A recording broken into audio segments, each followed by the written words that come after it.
Hello, everybody. I'm Toby Gennaro, and looks like we've got a decent-sized crowd on today. So let's do a sound check real quick, as we normally do. Make sure that all the technology is working all right, that you guys can hear my voice loud and clear, and you can see the current splash screen. It says Live Technical Analysis, Market Movers for today, July 24th. If that's coming across loud and clear, if you guys that are logged in, just use the question box on your screen. Just give me kind of an electronic high five that everything's good on your end, and we'll jump in and get the recording started and do a formal introduction and all that stuff.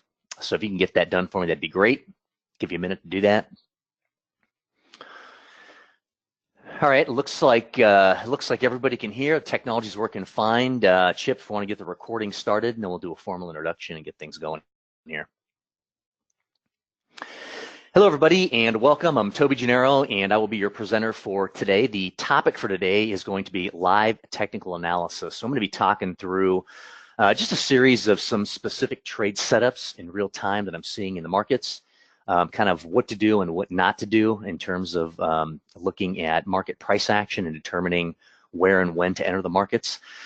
So we'll take a look at that. For those of you that are on the live webinar this morning, if you have questions during the session, please do type those into the question box on your screen. Always like this to be a very interactive session. Thinks it makes it more interesting for you folks as well as I'm moving through the charts. So we'll do it that way. And as we normally do, let me just put up this risk warning and disclaimer. Got to do this as part of the business. I'll leave this up for about 30 seconds or so. If you guys could just have a quick read through this, that would be good. What this is saying in brief is that we provide education only, which means we do not give any financial advice. And as most of you know, trading the markets can be risky. It's not suitable for everyone, and you should seek independent professional advice. All right, everybody good with that? And just one more short disclaimer here directly from Nadex. If you can just have a quick read through this one. It's a short one, and then that'll put closure on the disclaimers, and we can move on to some good content for you.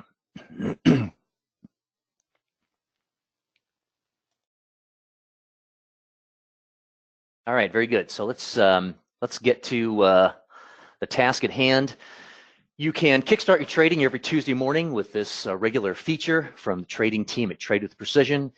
And as you know, with so much going on in the markets each and every week, the big question is, how can we spot opportunities across multiple markets, multiple time frames? So you can join us weekly for this very insightful live webinar where we will be focusing on technical and trend analysis across major markets to help us get an answer to to this question. So let's go ahead, let's jump into some live charts here and see what kind of trading opportunities we can find today. And before I do that, just kind of let you know, I took a look at a couple of charts before this session that I thought would be good to consider for some just potential analysis and trading opportunities for today. Obviously, we're hooked on a very specific time frame, so it's not each and every week. It's not like I have any control over the markets in terms of what's being presented to me. So I just kind of have to work with the charts that are there. Sometimes we get some good setups around this time. Other times we don't. That'll kind of be more like today. But we'll kind of learn from that, and I'll kind of show you of some things, some setups where some things that might look appetizing to take, but that I wouldn't necessarily take. So I want to look at the S&P 500 since we're right in the middle of earnings season. Take a look at that, and then take a look at the euro dollar and show you some things going on there, and then we'll kind of go from there. So give me a moment here to just get my charts set up. And I think you guys should be able to see, let me just check my audience view here. You guys should be able to see my screens. So I just have my charting package up right here, and I'm just going to go through these two charts on the euro dollar and right here looking at the S&P 500. And the reason I wanted to look at the S&P 500 is we're right in the middle of earnings season. And so I think I did this one probably about 2 weeks ago, and we were really kind of, I think we were in this candle maybe 3 weeks ago, and we were kind of just hitting this flat level up around that 2,800 level. Weren't really sure whether we're going to break through or not. Things were looking very positive because we had, a swing low down here, and we had some higher lows being put in place and really kind of trending up here over the last couple of months back up into this level. So it was either going to be one of two things. We were going to consolidate here with some small candles and do a breakout, or we were going to do one more pullback, put in another higher low, come back up here, and then maybe consolidate or maybe just break through. But instead, we actually got kind of a rejection candle right there, probably due to earnings season and just a lot of unknowns related to corporate earnings. And then all of a sudden this week, we got some good earnings releases, and we broke up through the top of that candle through the high. And so it really remains to be seen if we could still potentially, with 3 days left in the week before this candle closes out, since it's a weekly chart, we could get a rejection and a sell-off of that candle, which could be a rejection of that whole 2,800 level still. So it's one of these things where if we weren't in the middle of earnings season, then I'd be more interested in going down to some lower time frames and maybe looking to take advantage of this breakout and look for a move back up to that 2,900 level and potentially maybe even beyond that.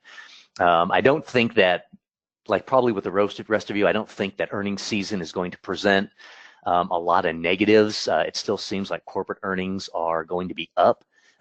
So my best guess is that we're probably going to hold this level, that by the end of the week, more than likely this will be a bullish candle for us, but I can't necessarily trade on that unless I have a candle that's already closed out and bullish. Even though we've broken the level, I don't really have on the weekly chart a solid hold of that level, because we could get rejected and just have 2 rejection candles by the end of this week, and then that would really put us at a disadvantage for next week to see what might happen. We could get a complete rollover of that, or it might just be a rejection and then a pullback to one of these levels, then another move back up before a final breakout. But when you're trading a contract with a time limit on it, that doesn't necessarily do us a whole lot of good. So right here, I'm kind of in a holding pattern. I want to go over some of these with you guys where the charts may look like it's a decent trade setup, but there are a lot of other things that we have to consider. So again, if we weren't in the middle of earnings season, there's typically a lot of volatility before the markets open in the morning with earnings releases, and then also after the close of the market where there are earnings releases as well. And then so the market is not going to be subject necessarily to a lot of technical setups, but more guided by fundamentals and what those earning releases look like. So let's go down a couple of time frames here and see what things look like. Here on the daily chart, we've got a nice looking trend here. The moving averages are all fanning out, the 200, the 50, the 20, and the 10, all in order, all fanning out to the upside. We have higher highs, higher lows all throughout this trend. So that looks very good. A nice solid trend, very predictable, good looking size candles within that trend. And then here on the 8-hour chart, we have the same thing. Again, higher highs, higher lows, everything fanning out, moving to the upside. Here, we've got to get a closeout of that candle, but there's a little bit of overextension there from moving averages. The market could pull back into this level, set up another, bullish candle for another move higher, or the markets could turn right here and give us another bullish candle right here, but that remains to be seen. For right here, we have kind of a mix on both of the indicators. With this higher high, we actually have a lower high, and actually with this higher high right here, we actually have another lower high.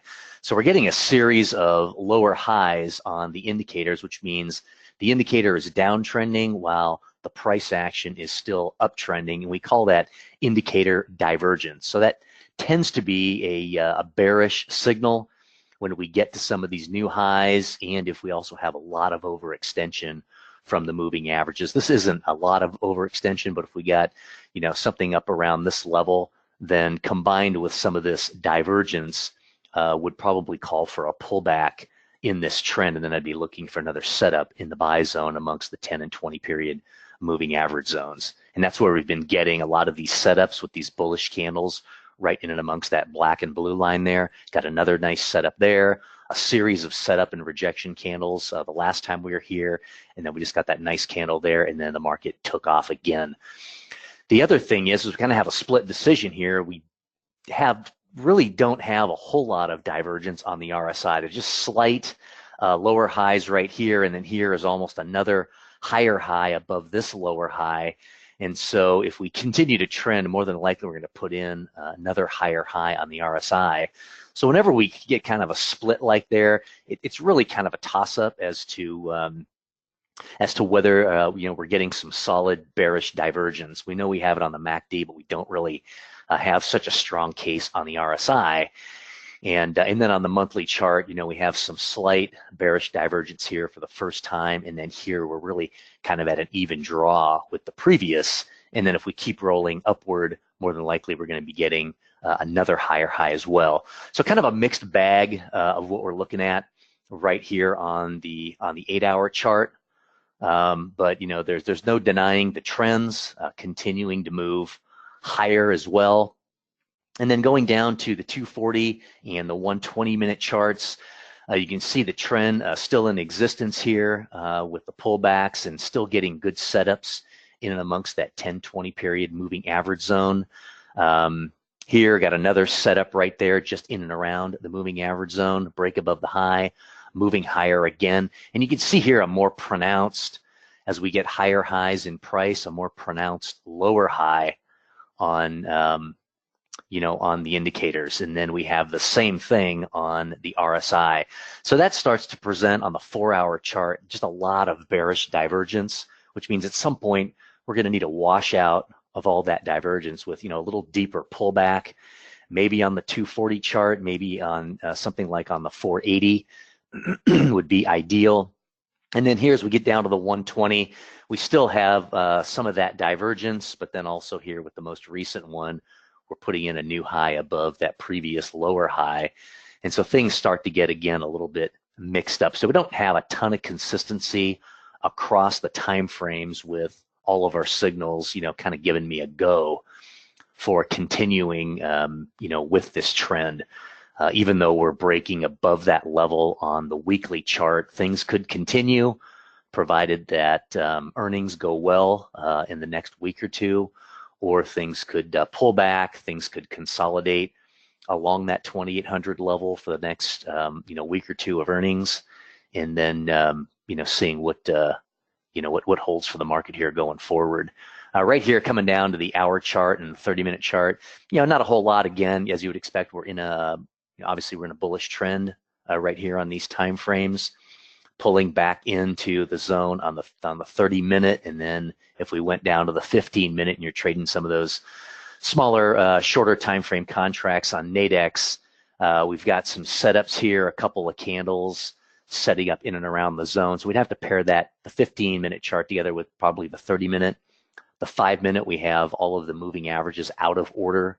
The 20 and the 10 are out of order, so we can't really use that chart according to our trading strategy, but a setup on the 15-minute could be a possibility. And remember, if we're going to, with some of this divergence across some of these other time frames and some of the key levels that we're running into, if we're looking at, taking a trade on some of these smaller time frames, you have to take that into consideration. And if we're looking for a setup with a bullish candle here in the 30-minute, a bullish candle in the zone on the 15-minute, got to remember that if we're back up to this level here at, the most recent high, we're only going to be in this trade for maybe a couple of candles, which may be, 90 minutes to maybe 2.5 hours.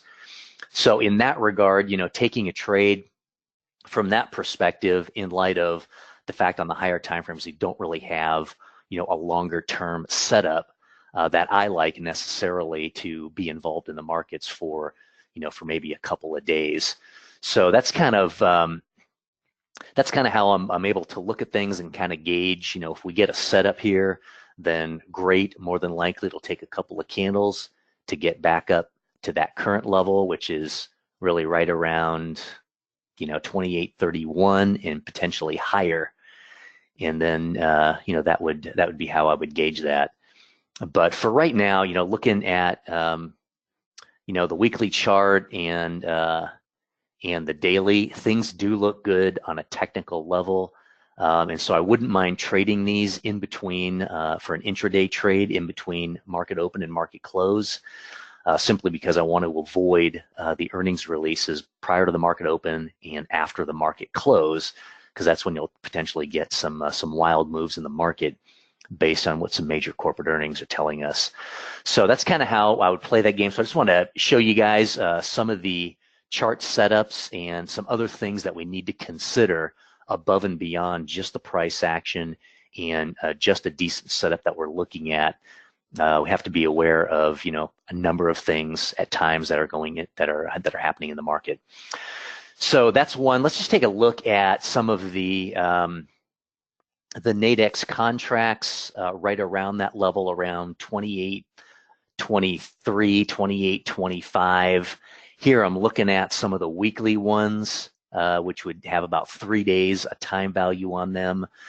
So, what we're looking for is a 1-to-1 reward to risk. So I'm not looking to really trade these and pay more than 50 for them if I'm going long with this trend, because I want at least the opportunity to get a 1-to-1 reward to risk, simply meaning I'm buying at 50 and I'm looking to hold till expiration or till, around that 100 level so I can get a 1-to-1 reward to risk.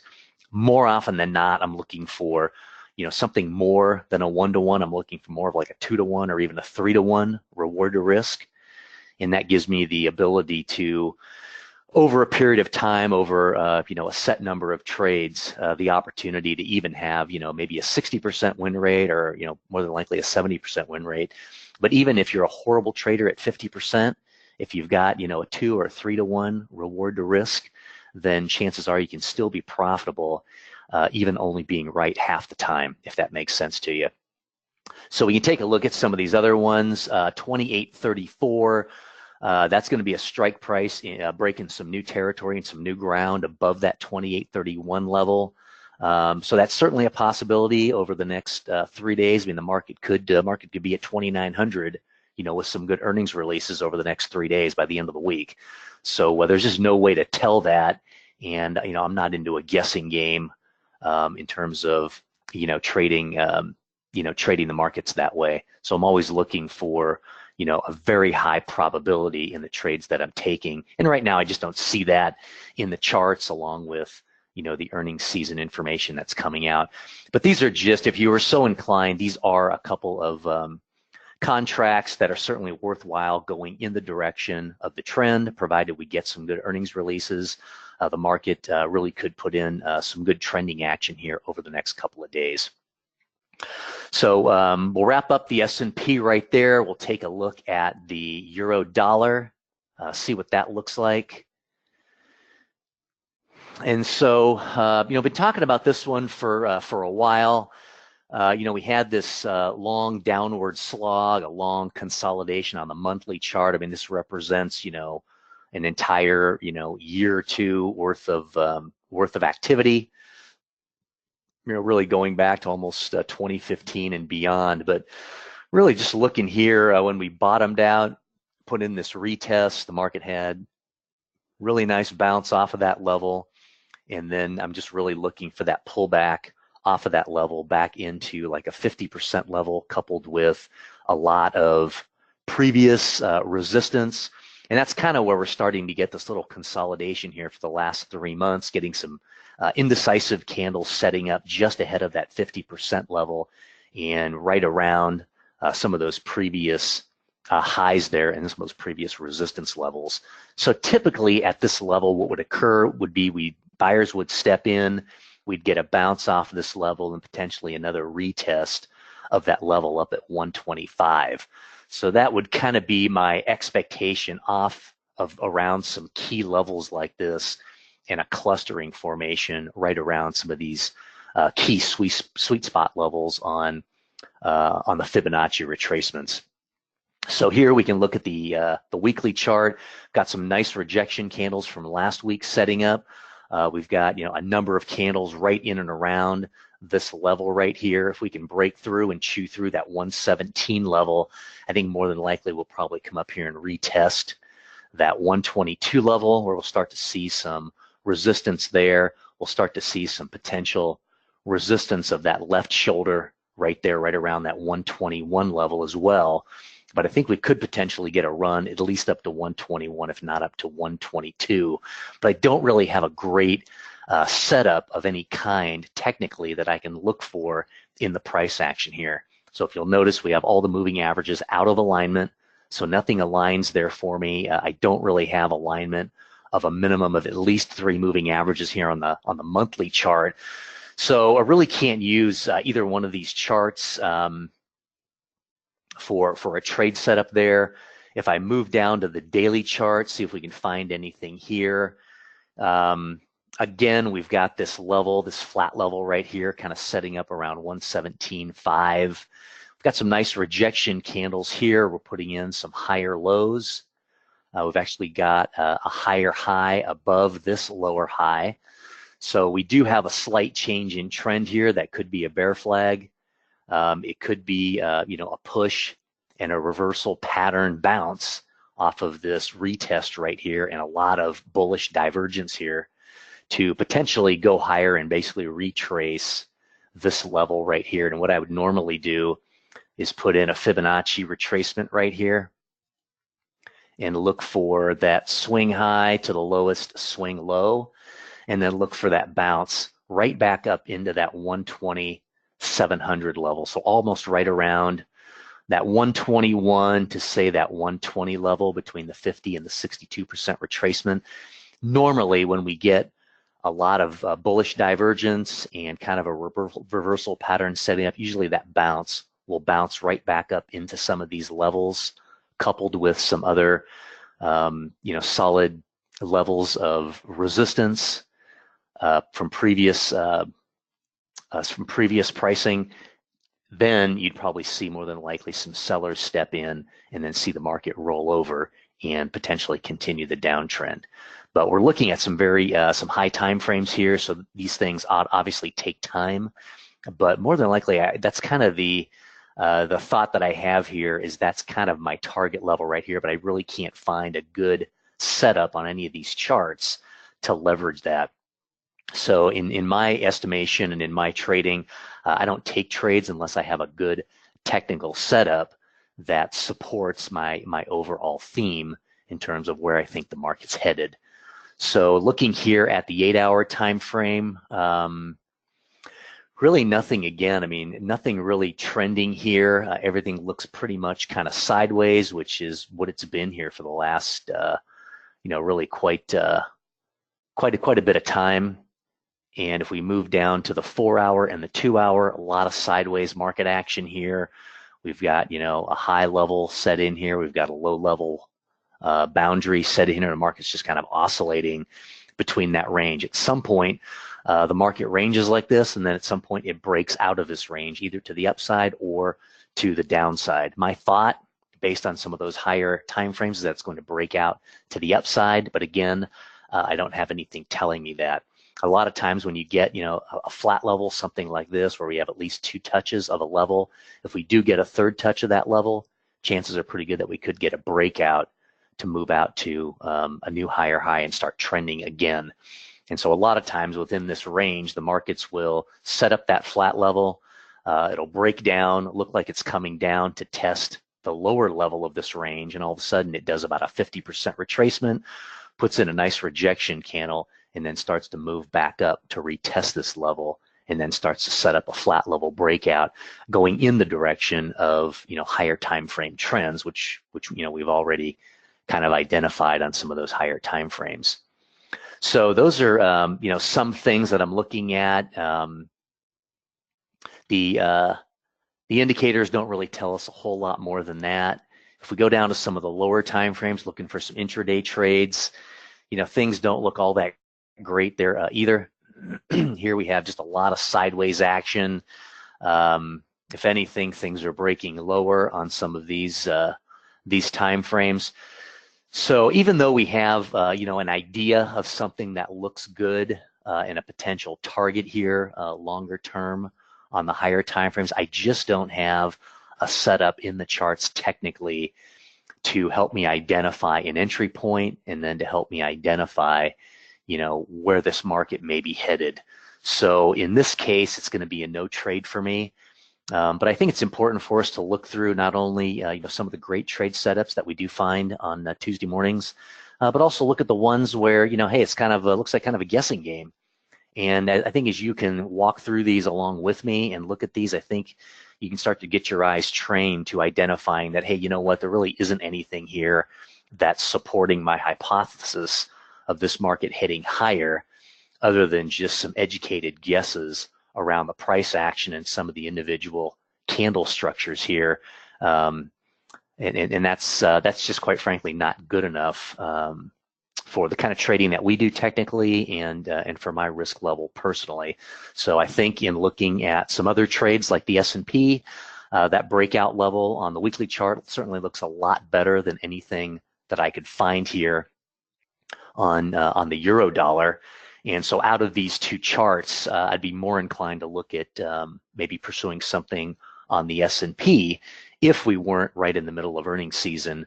But even if I avoid the opening market and the closing of the market, earnings release results, I could still do some intraday trading based on, some of those higher time frame trends, and then look to trade the markets intraday during earnings season and just avoid the onslaught of predicting what those earnings releases are going to be, and holding, any type of trades overnight, which is what I wouldn't be doing during earnings season.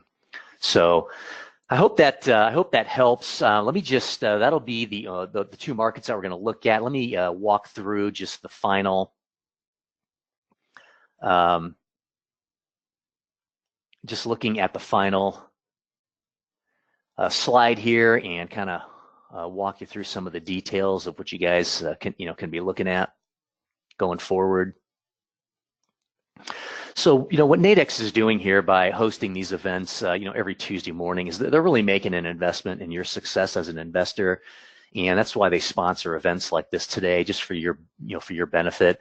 So a couple different ways you folks can get in touch with us at Nadex: phone and email listed here for any questions that you might have, or you can ask me your questions right now as you've been doing on the on the question box on your screen.